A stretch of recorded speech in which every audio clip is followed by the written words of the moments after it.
So I was thinking about making a YouTube video about some random tips, like for example this. So these tips are gonna make you win Dota, guys. Maybe. I don't know. But this one is pretty practical. What you do is when you get pounced by a Slark, you just run to the edge and then you look at your circle and you plant a branch right behind you, and it's gonna remove the pounce. Really pushes you away. So what you're looking at is your circle. So actually MP is a pretty bad hero because the cape is covering the circle. It's easier if the hero doesn't if it doesn't cover the circle. But what you do is you just put it behind at the back of the circle. So for example here I'll put here. I'll branch there. Let me show you. Oh, I failed. Yeah, I don't manage to do this every time. But right there I managed to do it.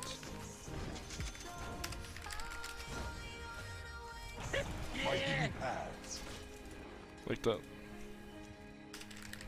So what the key is, you just look at the circle and you place it right behind you. I'm under attack. Like that. Shady lanes.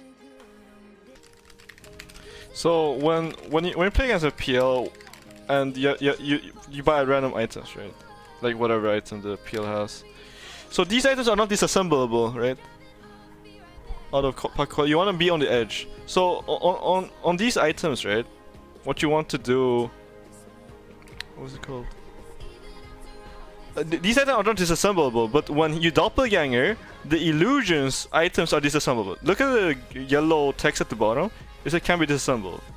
So the key to the reason this trick is good is that when you create an illusion and the illusion start moving. So for example, this start moving. You can click on hover over the item to see if it's the real PL. So I don't know which one is the strong illusion because obviously one of these two illusions are fake, right? So the other tanky illusion is fake by the fact if you click on it and you see that it's the item is disassemblable.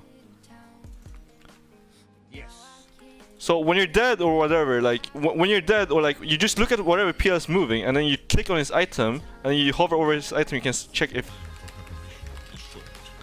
So when playing as a puck, his wings are actually paid to lose because, or is it which chain is it that changes the dream coil? It makes it easier to see the edge of the coil. What you can do on Yules. This is actually pretty hard to pull off. I haven't been able to do it properly. I've only done it once so far. What you do is you hover over your Yules, and this is the range of the coil break. So what you do is, when you get coiled, what you can do is you hover over it, and then you rock out, and then you Yule yourself, and it's gonna break the coil. So this one is, I feel like this one is actually not that easy to pull off. So you walk to the edge of the coil, edge of the Yules, and then you cast Yule Scepter yourself. Okay, so there's a Morphin healing trick, which explains that a little bit complicated, but basically how it works is like basically how it works is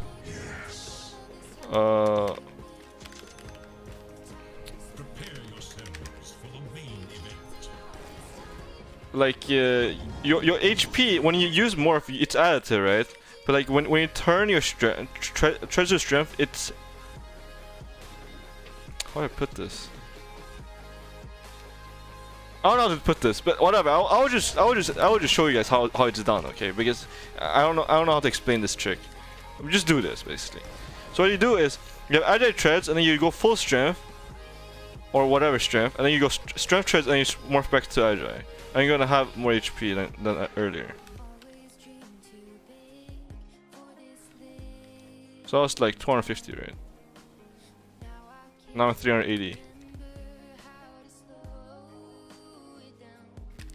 It's like I actually don't know how to properly say this trick, but basically morph as additive, so you get healed a flat amount. But then when you tread switch to strength, you have a higher percentage HP, or like you have a higher, how do you say it? Like max HP minus the current HP. I don't know how to explain this, but you just do this. I think I can do an LD trick. I don't know how many people know this, but whenever you level up the bear on LD, usually it's applicable after level 3 bear. But you can also do it level 2 bear. Level 2 bear is reasonably strong.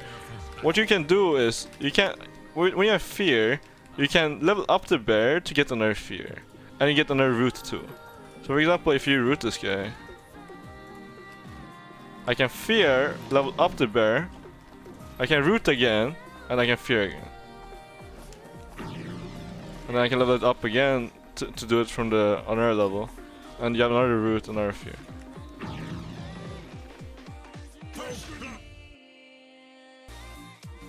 Okay, I can give us a tip on TB, I guess.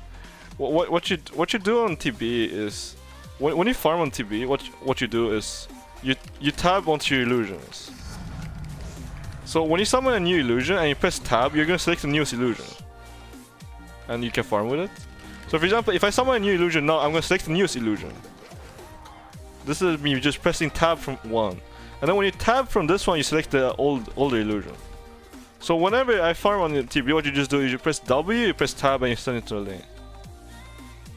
You don't need a keybind for illusions, basically. I usually just press tab and select the new TB.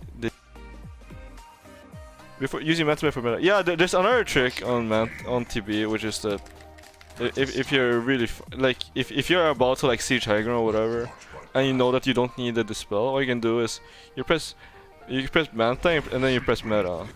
Then it's lower cooldown and deals more damage. So if you read the Manta style, it deals 33% damage in melee, but only 28 in ranged, and it takes more damage too. And the cooldown is different. So Manta on range is 45 seconds, melee 30. When it's over, you can Manta and spin immediately when you're in the ult. When you're in the ult? What do you mean when you're in the ult? When you're in the... oh, in the disrupt ulti.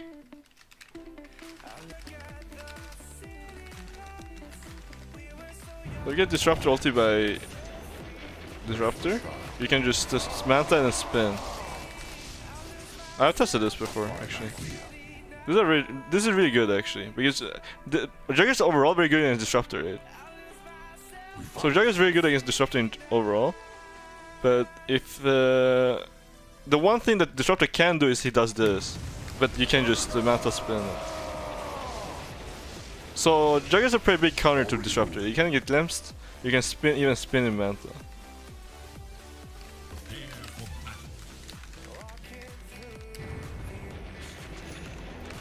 You can. So this also works on Nyx.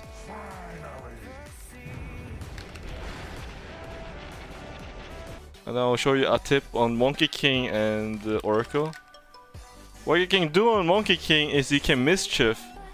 You can mischief the false promise damage. Trouble. They won't know what hit them. So obviously the Monkey King is dead. What you just do is you look at this icon, right? You just look at this icon and then you press F at the end. And then you die. Because you fuck up. Like I fucked up the first try. But I usually this one is not that difficult to pull off actually. Unless they fixed it. I don't know if they fixed it. Let's see. They can't stop me. I usually don't fail this. I feel this one's pretty easy to pull off. Let's get a move on. Did they fix it, guys? Do you guys know if they fixed it? Time to get I failed twice in a row.